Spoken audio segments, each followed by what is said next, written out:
There have been unexplained killings in the neighborhood where Dave lives, and because the police are unable to apprehend the perpetrator, they've made a documentary on the incidents in his attempt to track down the murderer. Strange things begin to happen when the local newspaper mentions his plan. Welcome to Refuted Wind. Dave, our main character, is invited by his friend Steven to help him at the telecom station. When you get there, you look around the station for Steven, but you can't find him.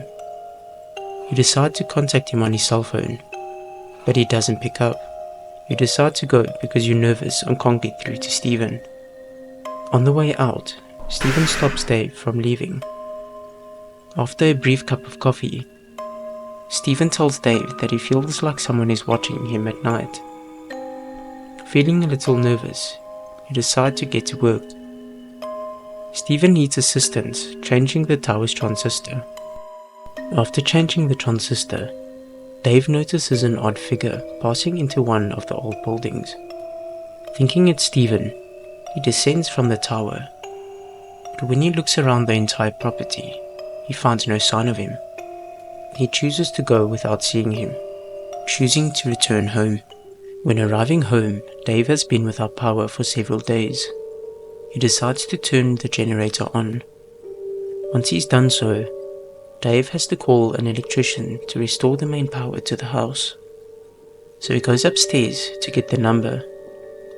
The electrician says he'll come tonight, and when Dave waits for him to arrive, he chooses to watch a TV show. When the electrician arrives, Dave shows the electrical box in the basement. Dave goes upstairs to focus on his movie while the electrician is busy. After what seems like a few moments, Dave wants to check on the electrician, so he goes to the basement, and surprisingly, he's not there. Looking around the home, he discovers him in his room, where the electrician claims he was looking for Dave. He also brings up Dave's movie and warns him to exercise caution, because he's putting himself at risk by drawing the criminal's attention. He cautions Dave against continuing with the film. The electrician is then escorted out. The following day, Dave is talking to Carl. Carl says he's told the police about Steven. No one knows where he is, and if he doesn't appear, the police will start a search in the morning. After completing a few standard household chores, this occurs. Dave wakes up in a room. After escaping, it looks to be a boatyard. After exploring the property, he discovers a computer that, when turned on, creates a loud noise that draws the killer's attention. He hides beneath the table, and after the murderer leaves, Dave keeps exploring the property and ultimately discovers his phone, which has a dead battery. He then climbs to the roof and discovers an apparent unloaded gun. When the murderer rushes to confront Dave, Dave asks why he's doing all of this. His response is, "This is real art." He kills his victims and turns them into sculptures.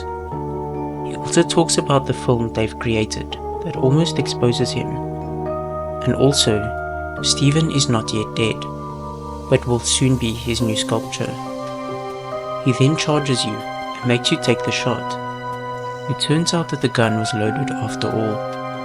Although there was no body when Dave and the police returned to the harbour, a lot of information about the murderer had surfaced. Will he return to exact revenge on Dave, or will he continue his murderous rampage in another town?